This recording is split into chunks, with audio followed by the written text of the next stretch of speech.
Hello friends, જય શ્રી કૃષ્ણ. તો આજે આપણે બનાવીશું બાળકોને ભાવે એવા ચીઝ પાલક પનીર પરોઠા. તો સુરતમાં જે રીતે સ્ટ્રીટ સ્ટાઇલ પરોઠા બને ને એ રીતે જ ઘરે બનાવીશું. તો અહીંયા આપણે એક કાથરોટ લેવાની છે. તેમાં આપણે એક બાઉલ મેંદો અને એક બાઉલ ઘઉંનો રોટલીનો લોટ લેવાનો છે અને 4 મોટી ચમચી જેટલું તેલનું મોણ આપવાનું છે અને 1 ચમચી જેટલું મીઠું ઉમેરવાનું છે. તો આ બધું જ આપણે સારી રીતે મિક્સ કરી લેવાનું અને આ રીતનું આપણે મોણ દેવાનું છે. તો મુઠ્ઠી વાળીએ અને અડતા જ ભાંગી જાય એવું મોણ આપવાનું. તો હવે તેમાં થોડું પાણી નાખતા જઈ તેનો રોટલીના લોટ કરતાં થોડો એવો કડક લોટ બાંધી લેવાનો છે.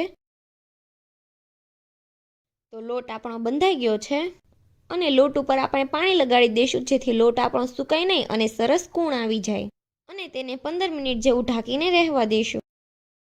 તો 15 મિનિટ જેવું થઈ ગયું છે. તો લોટને આપણે સારી રીતે મસળી લઈએ અને થોડું એવું તેલ નાખીને લોટને મસળી લેવાનો. તો લોટ સરસ મસળાઈને તૈયાર થઈ ગયો છે. તો તેમાંથી એક મોટો લુઓ બનાવી લેવાનો છે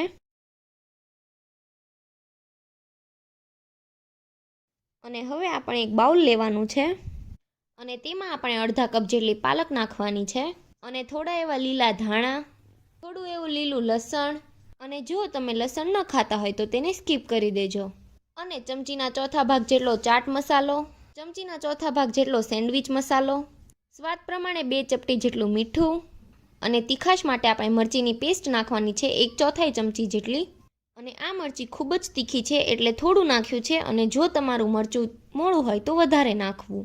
અને હવે તેમાં આપણે થોડું પનીર ખમણી લેવાનું છે અને થોડું એવું ચીઝ ખમણી લેવાનું છે અને પછી બધા જ મસાલા આપણે સારી રીતે હાથથી મિક્સ કરી લેવાના છે.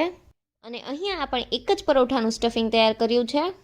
તો એક સાથે સ્ટફિંગ નહીં બનાવવાનું, આ રીતે એક પરોઠાનું સ્ટફિંગ બનાવીને એક પરોઠું બનાવી લેવાનું. તો મસાલો આપણો તૈયાર થઈ ગયો છે. તો થોડી વાર સાઈડમાં મૂકી દઈશું. તો લુઆ અને ઘઉંના લોટમાં ડસ્ટ કરીને તેને રોટલીની જેમ વણી લેવાનું છે.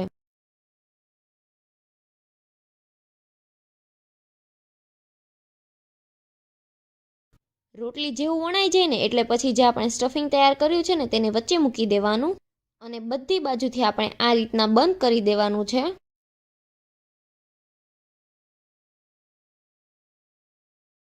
અને ઉપરથી આ રીતે જે વધારાનો લોટ હોય ને તેને કાઢી લેવાનો અને પછી આ રીતે પોચા હાથે દબાવી દેવાનો. તેના પર ફરીથી થોડો કોરો લોટ નાખીને તેને પોચા હાથેથી વણી લેવાનું. થોડી વાર હાથથી વણવું અને પછી પોચા હાથે વેલણેથી વણી લેવું અને ઊંધા ચીતું બંને સાઈડ વણવાનું, જેથી બે સાઈડ એક સરખું વણાઈ જાય.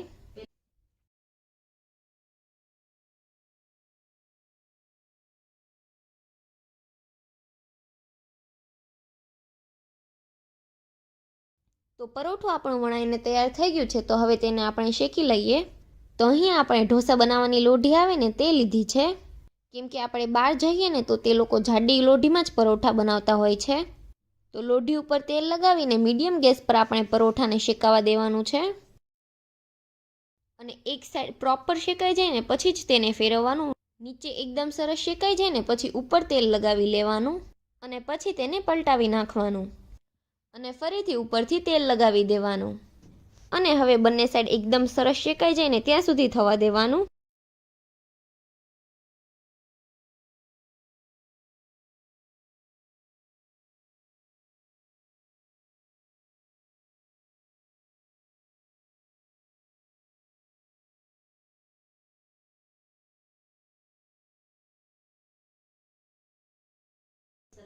તો તમે જોઈ શકો છો કે આપણું પરોઠું એકદમ સરસ શેકાઈ ગયું છે અને ફૂલીને દડા જેવું થઈ ગયું છે. બંને સાઈડ સરસ રીતે શેકાઈ જાય ને પછી તેને સર્વ પ્લેટમાં લઈ લેવાનું. તો હવે પરોઠાને આપણે પિઝાની જેમ કટ કરી લેવાનું.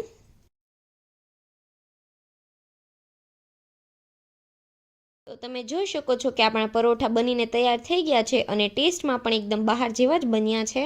તો બીજા બધા પરોઠા તમારે આ રીતે જ બનાવી લેવાના અને હવે આપણે પરોઠા ઉપર થોડું ચીઝ ખમણી લેવાનું.